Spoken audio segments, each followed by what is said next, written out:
में भी प्रधानमंत्री नरेंद्र मोदी का स्वागत होता हुआ नजर आया। हम आपको तस्वीरें दिखा रहे हैं किस तरह से लोगों में उत्साह नजर आया प्रधानमंत्री नरेंद्र मोदी को लेकर। जाहिर सी बात है कि जब आमतौर पे जितने भी नेता आते हैं वो बीजिंग का रुख करते हैं, तो ऐसे में अगर एक नेता के लिए शियांग को तैयार किया गया, वहां पर बंदोबस्त किए गए हैं, तो वहां के लोगों में कौतूहल होगा कि भाई आखिर कौन आ रहा है। और ऐसे में मोदी जी को लेकर वहां पे एक अच्छा खासा क्रेज और एक अवेयरनेस जो है वो देखने को मिली और चीनी लोगों में भी प्रधानमंत्री नरेंद्र मोदी को लेकर क्रेज साफ नजर आया। अब आपको हम दूसरी तस्वीर दिखा रहे हैं जहां पर प्रधानमंत्री नरेंद्र मोदी जो हैं शी जिनपिंग के साथ मुलाकात करने के लिए पहुंच गए हैं और ये शियांग गेस्ट हाउस में मुलाकात हो रही है। आपको बता दें कि प्रधानमंत्री नरेंद्र मोदी ने कहा है कि इस भव्य स्वागत के लिए, प्रोटोकॉल तोड़कर जो भव्य स्वागत आपने किया है उसके लिए आपका शुक्रिया, ये पूरे भारत का सम्मान है।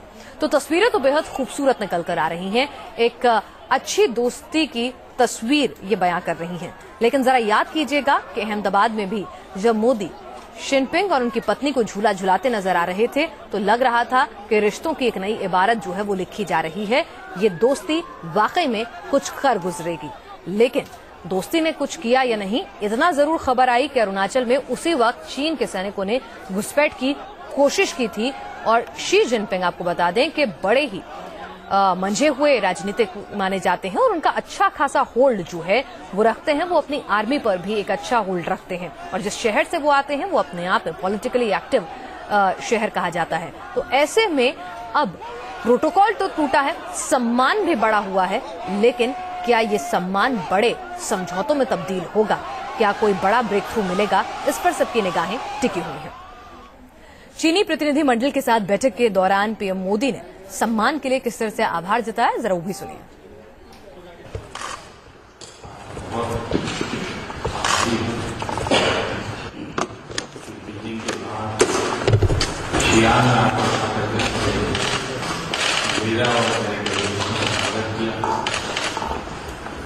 ये जो सम्मान है वो 125 करोड़ देशवासी से भारत का सम्मान है और मैं भारत की तरफ से मेरी तरफ से इस सम्मान के लिए बहुत बहुत आभारी हूँ।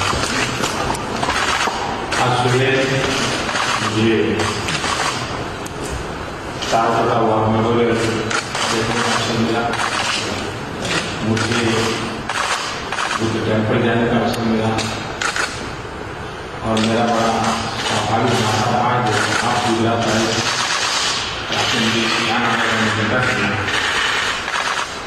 और वो पुराना सांस्कृतिक विरासत तो हमने जोड़ दिया है।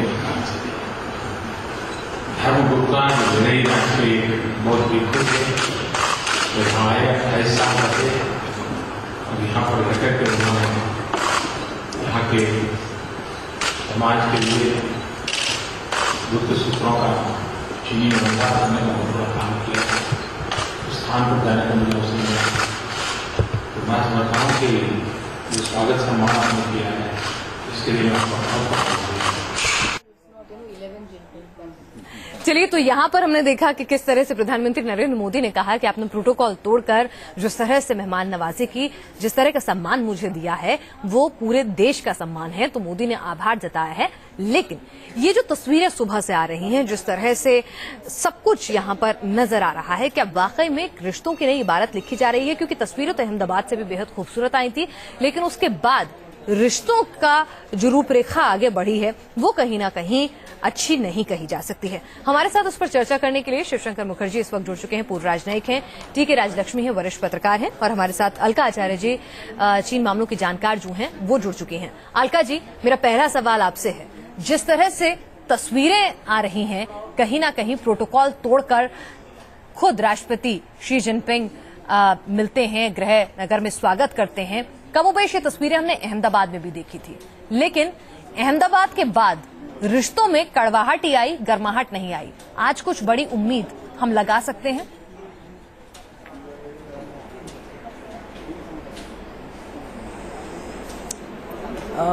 मेरा मानना है कि अंतर्राष्ट्रीय क्षेत्र में और खासकर अंतर्राष्ट्रीय संबंध जो हैं वो कोई स्टैटिक या फिक्स्ड चीज़ नहीं होते हैं, उनमें हर समय परिस्थितियों के अनुसार बदलाव आता है। सोचने वाली बात हमारे सामने यह है कि भारत और चीन के रिश्तों का स्वरूप हम किस तरह बनाना चाहते हैं। समस्याएं हैं, एक बहुत बड़ा मुद्दा है सीमा विवाद का, जिसकी वजह से बार बार कुछ तनाव उठते हैं। वो अपनी जगह है, उसके लिए एक प्रक्रिया है जो कि उसका समाधान करने में लगी हुई है। और इस बीच चीनी और भारतीय संबंध रुके नहीं हैं, वो निरंतर आगे बढ़ते जा रहे हैं और ही जटिल उनका एक स्वरूप जो उभर कर आ रहा है वो काफी दिशाओं में फैल चुका है अब। तो हमें इस संबंध को पूरा एक स्वरूप में देखना चाहिए और ये सोचना चाहिए कि इस रिश्ते से और इस यात्रा से हम किस दिशा में जाना चाहते हैं। और यहाँ मैं ये एक बात और कहूंगी कि जो भारत चीन के जो संबंध हैं वे केवल राजनीतिक और आर्थिक नहीं हैं। यहाँ पर एक बड़ा ऐतिहासिक, सांस्कृतिक और धार्मिक एक कंपोनेंट है। और इसको आप देखिए, मोदी जी के विदेश नीति जो है उसमें सांस्कृतिक एक पहलू बहुत जोर शोर से अब उभर कर आ रहा है। लेकिन ये कल्चरल डिप्लोमेसी जो है वाकई में जब अरसे से आमने सामने बैठकर व्यापार के मुद्दों पर, आर्थिक मुद्दों पर जब चर्चा होती है तो क्या ये कल्चरल डिप्लोमेसी जो है वाकई में रंग लाती है? हमारे साथ पूर्व राजनयिक शिवशंकर मुखर्जी साहब इस वक्त जुड़ चुके हैं। शिवशंकर जी, अगर मैं आपसे समझने की कोशिश करूं, आप तो पूर्व राजनयिक रह चुके हैं, ये जो गुडविल जेस्चर और फोटो ऑफ अपॉर्चुनिटी होती है, कॉस्मेटिक मेकअप जो होता है हर चीजों का, क्या एक बड़ा रोल प्ले करता है जब आप अक्रॉस द टेबल बातचीत करते हैं अहम मुद्दों पर? देखिए, इसका जवाब ये है, ये बड़ा रोल नहीं प्ले करता लेकिन रोल प्ले करता है।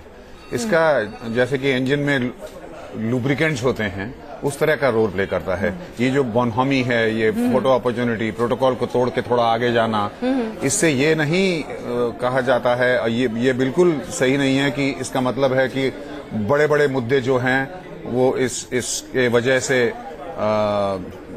उनको सुलझा लिए जाएंगे या सॉल्व कर दिए जाएंगे। इसका मतलब ये नहीं है कि ये गर्माहट जो है रिश्तों में ये बदल जाएगा रिजल्ट्स में।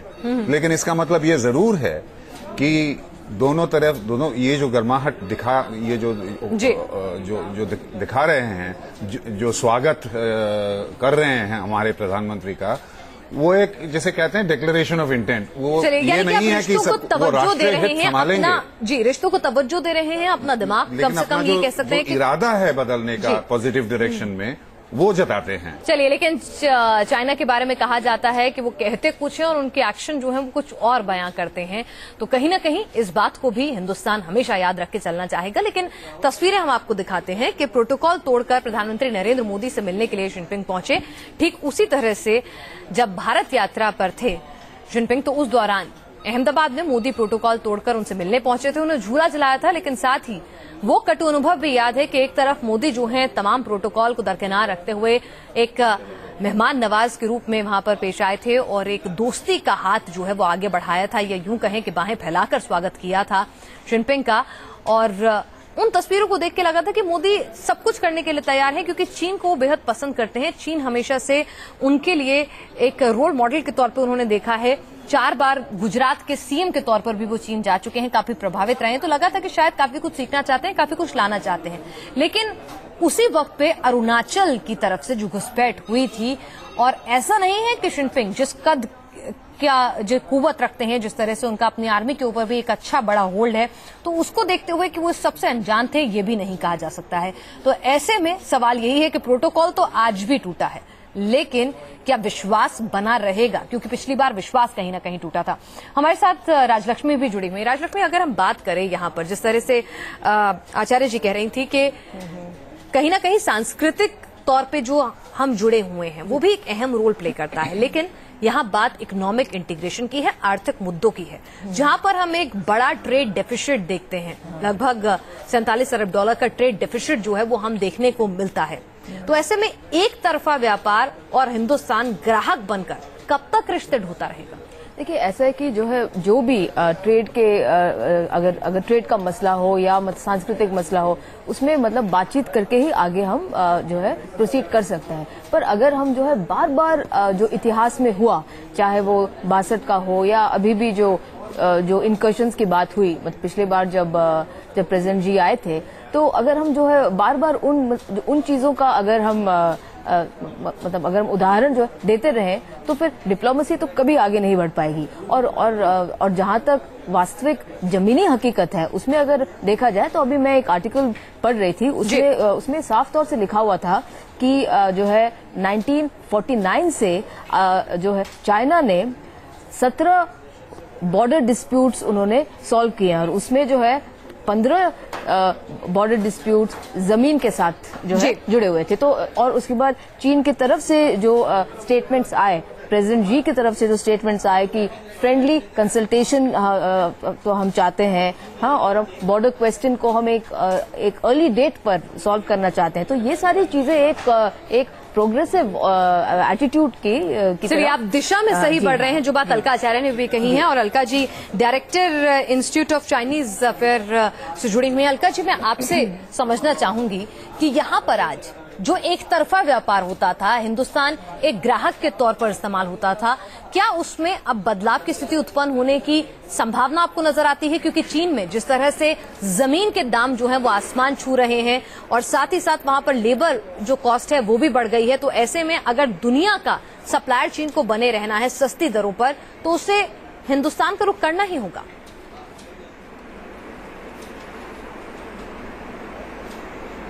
नहीं, संभावना नहीं, अब तो ये एक वास्तविकता हो रही है और ये सामने हमारे जो आंकड़े अब आ रहे हैं धीरे धीरे, उनसे साफ हो चुका है कि एशिया में खासकर और जो वैश्विक आर्थिक व्यवस्था है, दोनों में अब एक तब्दीली होने वाली है। उनका जो संबंध है सीधा सीधा चीन के आर्थिक स्थिति से जुड़ा हुआ है। चीन अब तक विश्व के लिए एक मैन्युफैक्चरिंग फैक्ट्री था जी, लेकिन अब वो, जैसे आपने बताया, लेबर कॉस्ट्स बढ़ रहे हैं और बहुत से अन्य कारणों की वजह से चीन के पास अब निवेश करने के लिए बहुत मात्रा में पैसा है। वो ढूंढ रहे हैं जगह, उनके लिए भी एक ज़रूरत है कि भारत जैसा एक देश मिले जहां पर वो अपना निवेश कर सकें। भारत की तरफ से निवेश की अति आवश्यकता है और खासकर अगर हम मोदी जी की जो पूरी उनकी जो आर्थिक नीति है वो इस पर टिकी हुई है कि मेक इन इंडिया को वो एक जल्द से जल्द अपने कामयाब मुकाम पर पहुंचाएं। तो इधर इस समय चीन और भारत दोनों एक दूसरे के लिए एक बहुत बड़ी अपॉर्चुनिटी, एक बहुत बड़ा मौका है। 62 के जो विश्वासघात है उसको पीछे छोड़ते हुए अब आर्थिक जरूरतों को आगे बढ़ाना होगा, एक दूसरे के पूरक के तौर पर यहाँ काम कर सकते हैं। मुखर्जी साहब, अगर आपसे यहाँ पर चर्चा चाहूं कि एक आम आदमी के लिहाज से अभी सब कुछ गुडी गुडी रोजी पिक्चर लग रही है, अगर हम जो हमारा सीमा विवाद है उसको अलहदा रखें कुछ वक्त के लिए, क्योंकि जिस तरह से ओवरनाइट नहीं सुलझ सकता, उसके लिए टॉक्स, राउंड ऑफ टॉक्स लगातार चल रही हैं, तो ऐसे में क्या हम बायलैटरल टॉक्स के दौरान कुछ अहम MOU साइन होते हुए देख सकते हैं? बिल्कुल, लेकिन जो आपने मुद्दा उठाया, देखिए ये बात बिल्कुल सही है कि भारत और चीन जैसे दो बड़े देश में, जो जैसे अलका जी ने दोहराया, रिलेशंस डायनामिक होते हैं। फॉरेन रिलेशंस हमेशा डायनामिक होते हैं, जमाना बदलता है, पॉलिसीज बदलती हैं, दुनिया बदलती रहती है। तो जहां तक आर्थिक विकास का मुद्दा है, इसमें बिल्कुल कोई शक नहीं है कि भारत और चीन अगर कोऑपरेट करें आर्थिक विकास में, एक मैन्युफैक्चरिंग जायंट, एक सर्विसेज का जायंट, इंफॉर्मेशन टेक्नोलॉजी, फार्मास्यूटिकल्स, तो इसमें दोनों का राष्ट्रीय हित बहुत जुटा हुआ है। और इसमें हमें ये बैलेंस ऑफ ट्रेड के बारे में बहुत ज्यादा फिक्र नहीं करना चाहिए, क्योंकि बैलेंस ऑफ ट्रेड को रिड्रेस करना वो हमको ही करना है, हमारे एक्सपोर्ट एफर्ट को प्रमोट करने के लिए। लेकिन कुछ नीतियों में फेरबदल हम उनकी तरफ से भी चाहते हैं। हमें देखना पड़ेगा, नॉन टैरिफ बैरियर्स वगैरह वो हटाएं, लेकिन एक उसके साथ साथ इतना ये जरूरी नहीं, डिप्लोमेसी हमारा फर्स्ट लाइन ऑफ डिफेंस है और चाइना के साथ लास्ट लाइन ऑफ डिफेंस भी है। तो हमारा डिप्लोमेसी में इतना स्किल दिखाना होगा कि आपने जैसा कहा कि बाकी चीजें पीछे छोड़ के आर्थिक विकास में क्षेत्र में आगे बढ़ें, पीछे छोड़ने की जरूरत नहीं है, ये साथ साथ चलेगा, कोऑपरेशन बढ़ेगा। और तो साथ साथ जो डिस्प्यूट्स हैं उन पे भी डिस्कशंस होती रहेंगी, चाहे जितना टाइम लगे। और कोऑपरेशन जैसे बढ़ेगा, शायद शायद ये गारंटी नहीं है, शायद उसके बिल्कुल। वजह से विश्वास थोड़ा बढ़े और जो मुद्दे हैं जो सुलझाने में 40-50 साल से सुलझे नहीं है, वो शायद थोड़ी चलिए, तो आसानी हो दोस्ती का जाए। हाथ खुले दिल से दोनों ओर से बढ़ा है, लेकिन अब बात है कि जो एक राष्ट्रीय हित के ट्रस्ट- आधार पे, जी, राष्ट्रीय हित के के आधार आधार पर ट्रस्ट डेफिसिट है, वो भी दूर किया जाए। आप सभी लोग इस चर्चा में शामिल हुए, आपका बहुत बहुत शुक्रिया।